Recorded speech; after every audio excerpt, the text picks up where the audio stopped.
everyone, and welcome to another edition of Seek Purpose, Live Dreams. I'm Shaniqua Cousins, your host. Thank you so much for joining me today and having this opportunity to do what I love to do, and that's dialogue with other women on my favorite topic, seeking purpose and living dreams.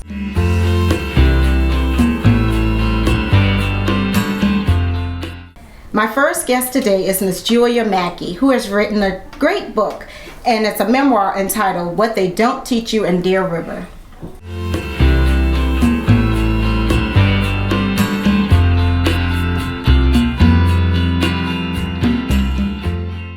So Julia, thank you so much for being here today. Oh, thank you for having me. Yeah, I just appreciate it. I'm always just humbled and really inspired by women that are really living out their dreams. You know, and your book is, I know it's a dream come true for you. It really is. So thank you so much for being here. Thank you.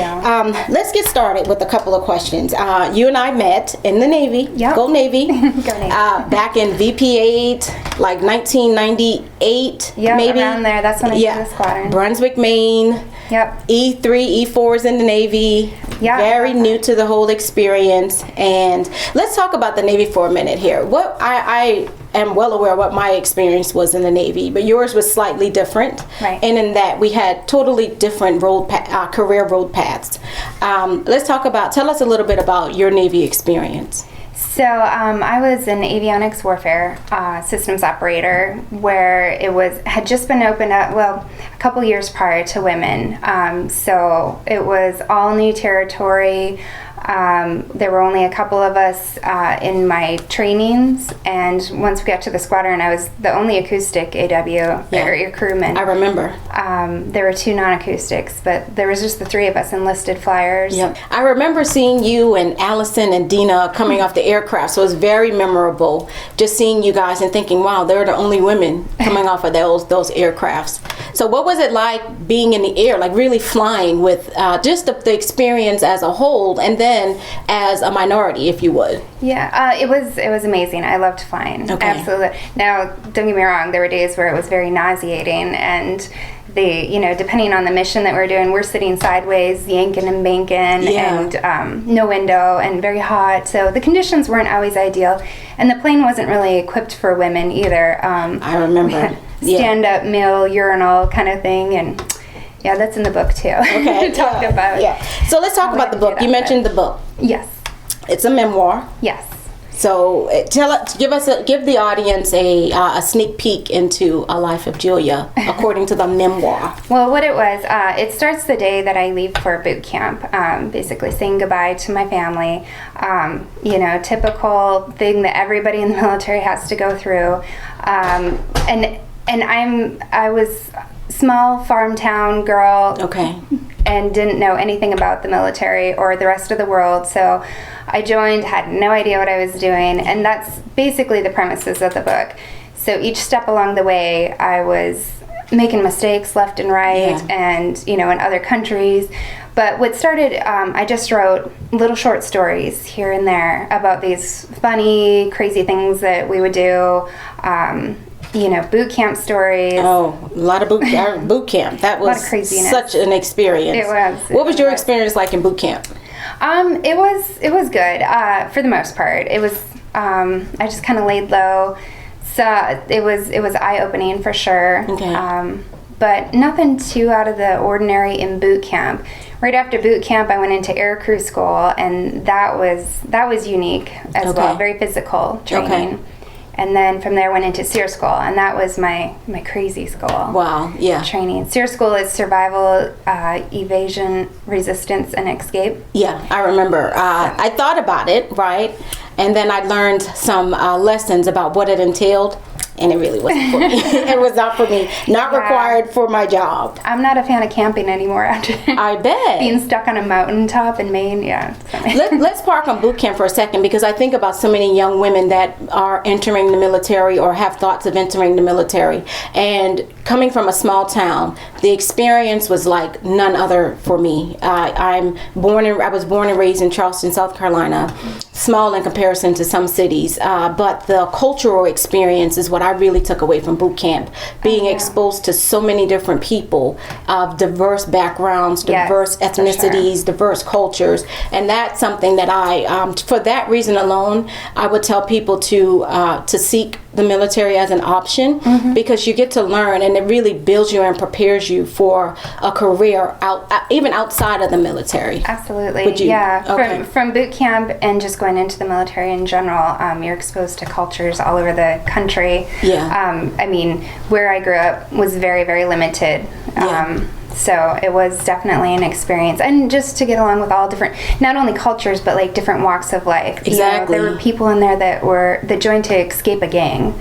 I knew some friends that did that. There were people from Los Angeles to small town Deer River, like I was. So all over.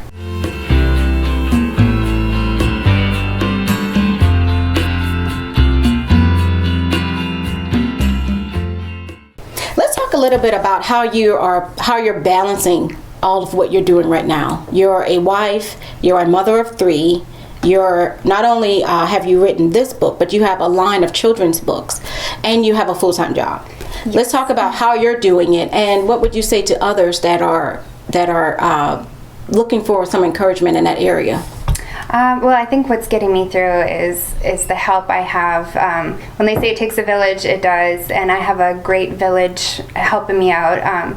My husband's very 50-50 about everything, being that we both work full-time and we're, making the wheels turn at home. But I also have my best friend that lives down the street, Anna. She's amazing, and my neighbors. We've all just become a team, picking each other's kids off the bus when we can. Or if somebody's sick and has to stay home, it really, I believe it takes a village. And women supporting each other. Absolutely. Is the way to balance it all, really.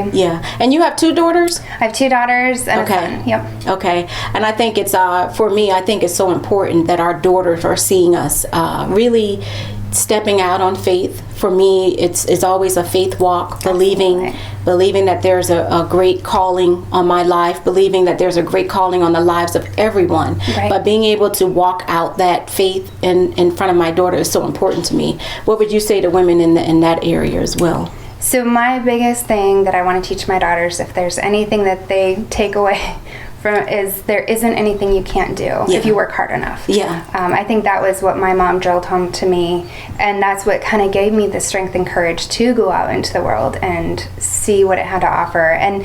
And I think just, writing a book seems like a big deal, but I feel like if I can do it, anybody can do it. And that's what I want to tell my daughters. And that's what my very first children's book, My Mom Hunts Submarines. Okay. The message throughout that, it's if my mom can, travel the world and hunt submarines, there isn't anything I can't do. Isn't that awesome?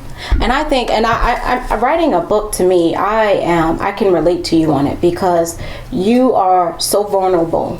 Once you put it out there. It's one thing to type it up in your home, but to actually go through the process of getting it printed, published, out in stores, that's a whole nother experience. So I really commend you. I believe it takes some courage and tenacity to go forward with that. There are so many books out there that haven't been written because of fear, because of someone telling someone they couldn't do it or didn't believe in them. So I just commend you, and to do it in front of your children and your husband, I think it has to be inspiring. Well, thank you. And it is definitely scary, especially something like a memoir, because I found my hardest thing to write was vulnerabilities, and I couldn't just write the story about being a superstar, and the great stories were easy to write, but like the bad story, what makes us human, and that's what people relate to.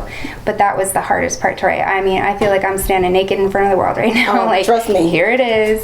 Take it or leave it. This is me. And so I think just saying that, I think other viewers will be able to see it, and I'm prayerful that someone will be inspired and that they'll have the courage to step out in faith, because that's really what it is. It's a product at the end of the day, but it really is the courage that you had to really go forward with it and to just stay the course. So when we return, we're going to talk about one more subject, my favorite subject. That's seeking purpose and living dreams.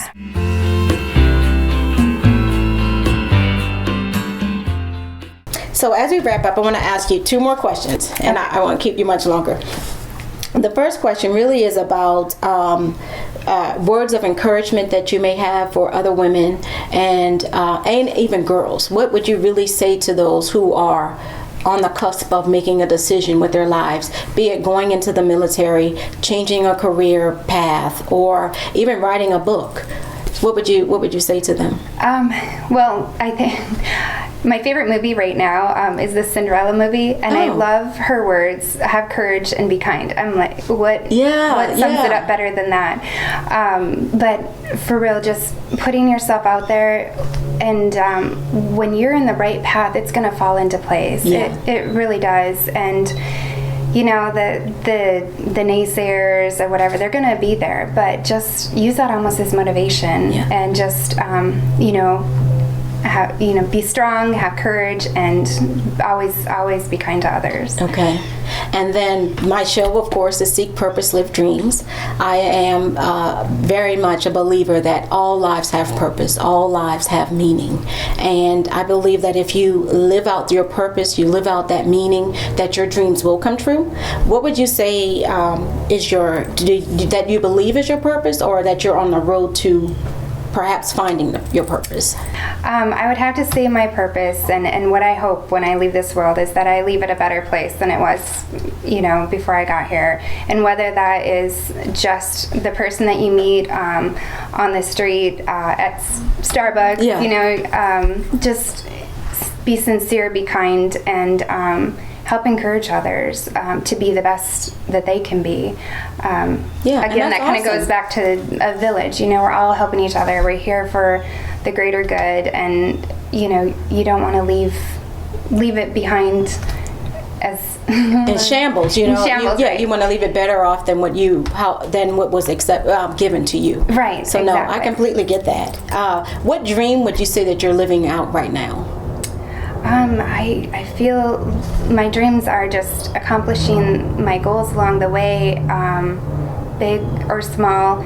I feel so blessed that I have 3 healthy children that, just pour out their love to them, and I'm able to have a career, have wonderful friends. I mean, that's the dream. What more could you ask for? That's a wonderful awesome. husband. Oh, don't leave him out, because he's going to watch this. Okay. So that's awesome, and I just thank you sincerely from the bottom of my heart for again being here, being present, having the courage to really step out and do what you believe is right for you. I believe our purposes, they come in different shapes, forms, and sizes, but just having that courage to step out and do what you believe was told to you, I believe is important, and I thank you sincerely. Well, thank you so much for having me. It's an honor. Alrighty. So you heard it, people. Her book is out in stores. It's available for purchase. Please support her, Julia Maki, juliamaki.com, and you can buy this book wherever books are sold. Thank you. Thank you.